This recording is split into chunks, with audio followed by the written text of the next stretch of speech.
I'm Stephanie. I'm 31, a single mom, and a high school English teacher.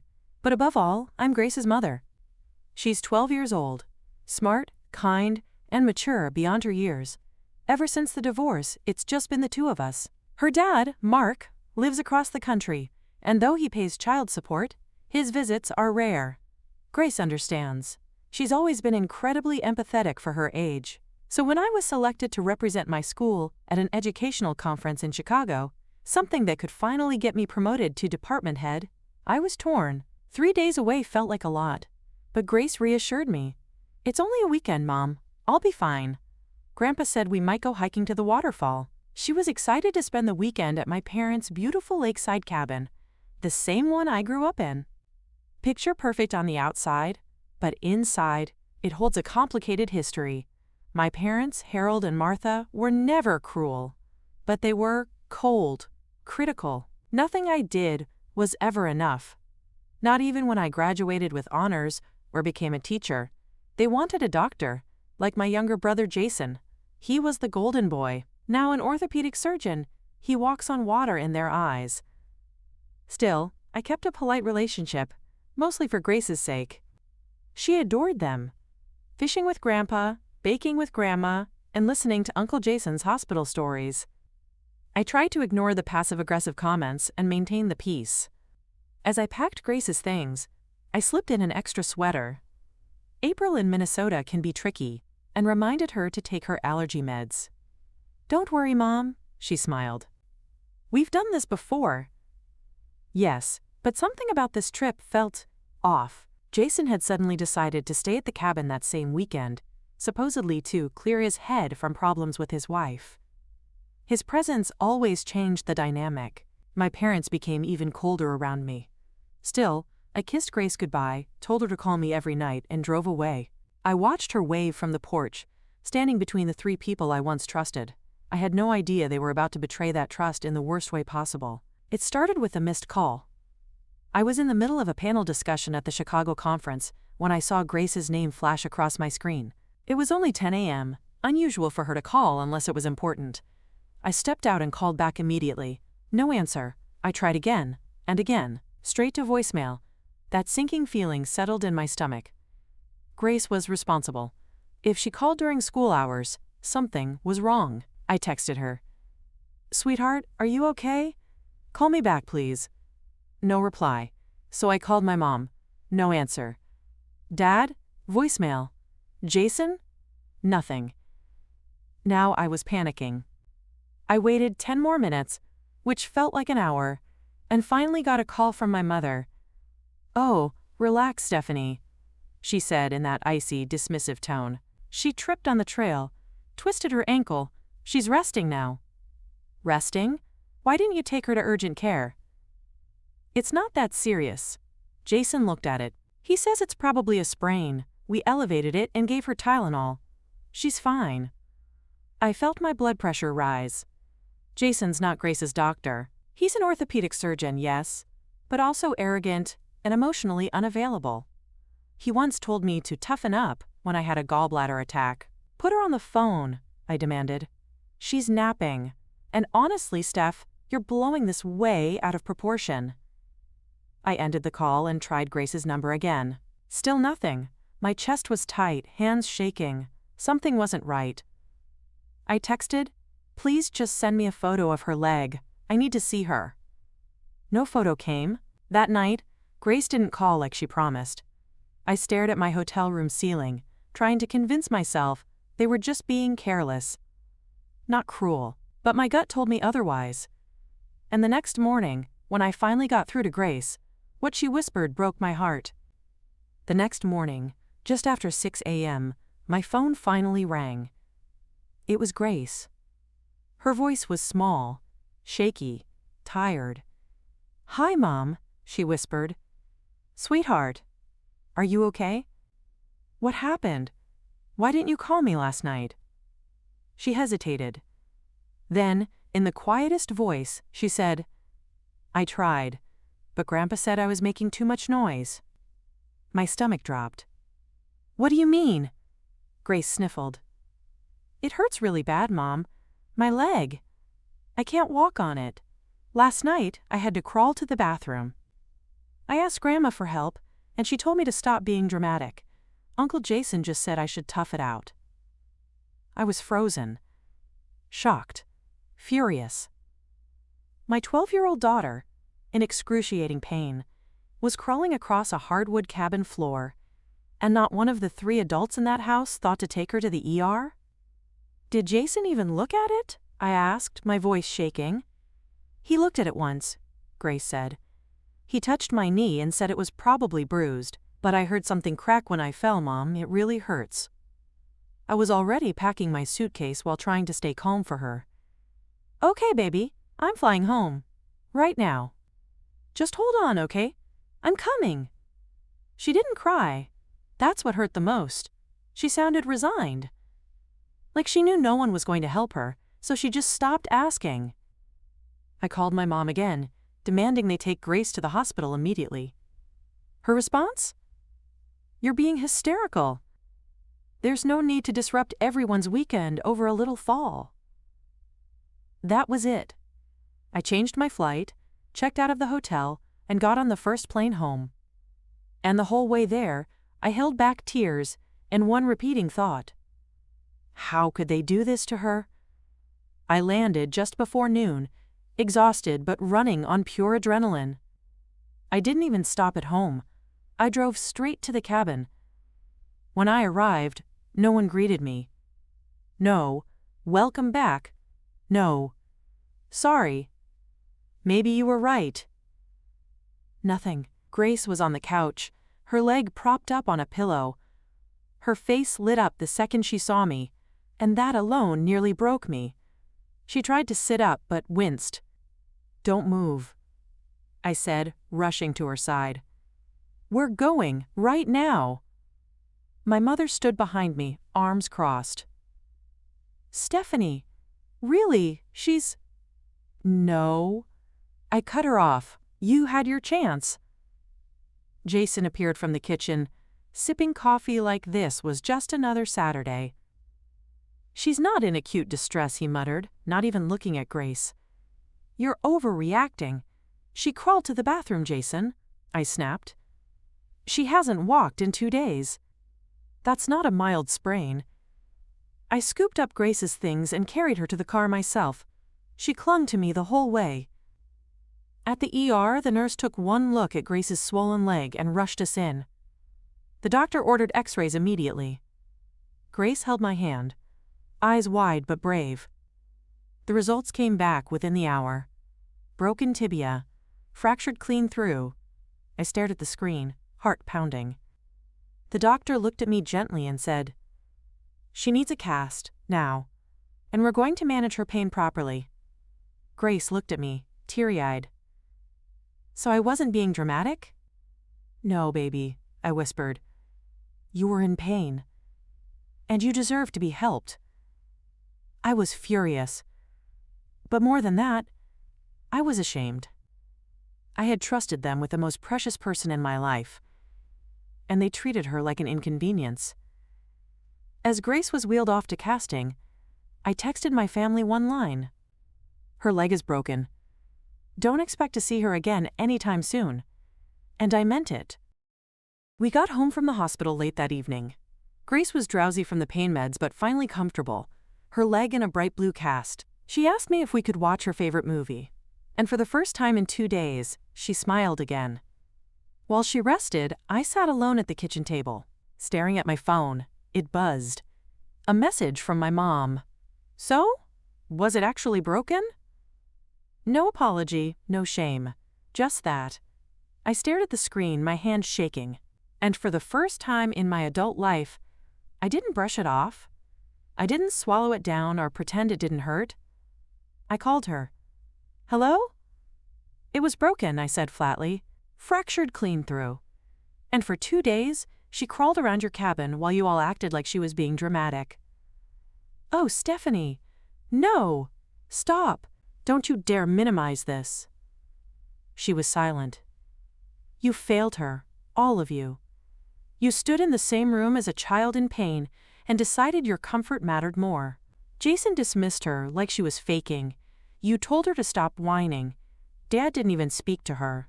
You let her suffer. Well, we didn't think. That's the problem. You didn't think. And you never listen. Not to me, not to her, not ever. There was a long pause. Then she said, I think you're being emotional. I almost laughed. Of course I am. Because I'm her mother. Something you never really tried to be for me. Click. I hung up. And then I blocked all three of them. My parents and my brother from my phone. No warning. No explanation. Just done. Because I realized something. If they couldn't protect my daughter, they didn't deserve to know her. And I wasn't going to let history repeat itself. Not with Grace. Not ever again. The first few days after cutting off my family were surprisingly quiet. No angry texts, no voicemails, no unexpected knocks at the door. Just silence. And honestly, it was peaceful. Grace stayed home from school for a week while her leg adjusted to the cast. I set up a cozy spot on the couch with snacks, books, and her favorite fuzzy blanket. We watched movies, read stories, and talked more than we had in months. On the third night, as I was brushing her hair, she asked, Mom, am I in trouble? I blinked. What? Why would you think that? Because Grandma and Grandpa are mad, and Uncle Jason didn't even say goodbye. My heart cracked again. No, baby, I said gently. You're not in trouble. You're brave. You told the truth when no one else listened, and I'm proud of you. She looked down. But they said I was being dramatic. They were wrong. She nodded slowly. That was all she needed. Not explanations, not lectures. Just to be heard. Just to be believed. Meanwhile, people around us noticed the shift. My neighbor dropped off a get-well-soon basket. Grace's teacher sent her hand-drawn cards from classmates. My best friend Lisa, bless her, came over with takeout and gave me the longest, tightest hug I didn't know I needed. You did the right thing, she whispered. But still, at night, when the world got quiet, I'd feel it, the guilt creeping in, the questions. Was I too harsh? Was it really that bad? Should I have given them another chance? And then I'd remember Grace's voice on the phone. The words, I had to crawl. And just like that, the doubt disappeared. It didn't take long. By the end of the week, the extended family started circling. First, it was Aunt Margaret, my mother's older sister, the unofficial family mediator. She called out of the blue with her usual sugary tone. Steph, sweetheart, I heard about the misunderstanding. Your mom's beside herself. A misunderstanding?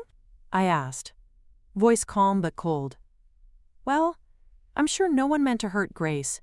You know your mother can be a bit traditional. She let my injured daughter crawl on the floor for 2 days. A pause. Well, Jason's a doctor. He would have known if it was serious. I nearly laughed. He didn't even do a proper exam. He told her to tough it out. She's 12. Another pause. Then came the real reason for the call. They just want to talk, clear the air. Maybe we could all meet for lunch? Grace too, of course. Family should stay together. That word family suddenly sounded like poison. I exhaled slowly. Aunt Margaret, I love you, but let me make something clear. Grace is not a prop for family redemption. She's a child who was hurt. And if you think I'm going to put her back in a room with people who ignored her pain to protect their own egos, you don't know me at all. She started to respond, but I was done. I'm not asking for agreement. I'm asking for distance. Click. I hung up. And just like that, the phone calls started slowing down. No more fake concern. No more guilt trips disguised as advice. The silence returned. But this time, it felt like a boundary. A wall I had every right to build. For years, I'd been the nice one, the peacemaker, the daughter who swallowed pain to keep things civil. But now I had Grace watching me, and she needed to see what strength looked like, even when it's lonely. A few days after the family intervention call stopped, I was in the kitchen reheating soup when the doorbell rang. It was Mr. Hall, my elderly neighbor from 2 houses down. He was holding a box, awkwardly balanced in his arms, and a brown paper bag. "Thought Grace might need a little cheering up," he said. I invited him in, helped him set the box on the coffee table. Inside were books, old paperbacks, classics with cracked spines and dog-eared pages. Grace peeked over curiously from the couch. "These were my daughters," Mr. Hall said softly. "She passed away a few years ago. But she loved reading, especially when she was sick. Thought maybe Grace would enjoy them." Grace looked up at him like he had just handed her a treasure chest. "Thank you, Mr. Hall," she said, voice barely above a whisper. He smiled and handed her the brown bag. "And there's some lemon muffins in there, my wife's recipe. Don't tell my doctor." We all chuckled. Gently, sincerely. After he left, Grace curled up with one of the books, Little Women, and started reading aloud to me. Her voice still had a trace of pain, but she smiled between the lines.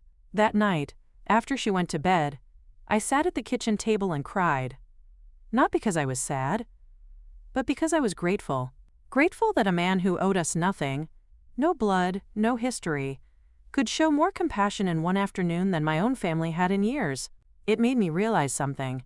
Family isn't who you share DNA with, it's who shows up, who listens, who believes your child when she says, "It hurts," and doesn't tell her to be quiet. I may have lost the family I was born into, but we were finding a new one. One person, one act of kindness at a time. A week later, Grace returned to school. She insisted on walking in herself, cast, crutches, backpack, and all. I offered to carry her things, maybe even walk her to the door, but she gave me that little smirk, the one that says, "I got this, Mom." And she did. Her classmates rushed over, asking about the cast, signing it with colorful markers.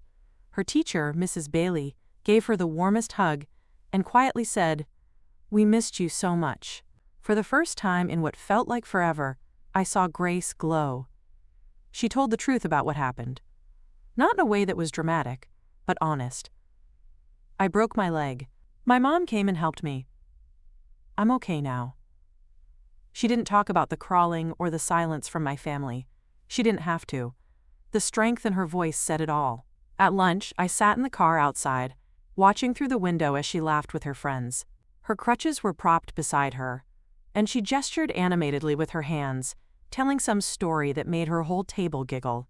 And in that moment, I realized something. She wasn't just recovering. She was rising. She was learning that it's okay to speak up when something's wrong. That being hurt doesn't mean being helpless. That you can be soft and strong at the same time. She was learning what it took me 30 years to understand. That you don't have to keep toxic people close just because they share your last name. That you're allowed to protect your peace, even from family. That real love shows up, listens, believes, and never ever makes you feel like a burden. When she got in the car after school, she looked at me and said, "I told Jessica I have the coolest mom ever." And just like that, every doubt I ever had about walking away from my parents faded. Because this little moment was everything I'd ever fought for. A few nights later, after Grace fell asleep, I found myself sitting alone at the kitchen table, again, but this time there were no tears, just quiet. I poured a cup of tea, opened my laptop, and without really planning to, I started typing. Not an email, not a message, a letter. "To my parents and Jason," I began. And then the words came. I told them everything. Not to seek understanding, but to give voice to what I'd carried for far too long. I wrote about the pain they caused Grace. About the nights I stayed up, blaming myself for ever trusting them. About the moment I saw my daughter crawling and realized this wasn't just carelessness, it was cruelty. But I didn't stop there. I wrote about my childhood, the constant comparisons, the cold stares, the feeling of never being enough. I wrote about how I spent years trying to win their approval, how I bent myself into every shape possible, hoping they'd finally say, "We're proud of you." And then I wrote the truth. I finally knew deep in my bones. I am enough. I always was. You just didn't have the eyes to see it. I ended the letter with this. I don't hate you, but I'm done protecting you from your consequences. I'm choosing grace. I'm choosing peace. And I'm choosing myself. I saved the document. I didn't print it. Didn't send it. I didn't need to. It wasn't for them. It was for me. A goodbye, typed in silence, sealed not with a stamp, but with closure. I walked to Grace's room, peeked in. She was sleeping soundly, her cast peeking out from the blanket, a marker-doodled rainbow across the side. She was safe. She was loved. And for the first time in years I was too.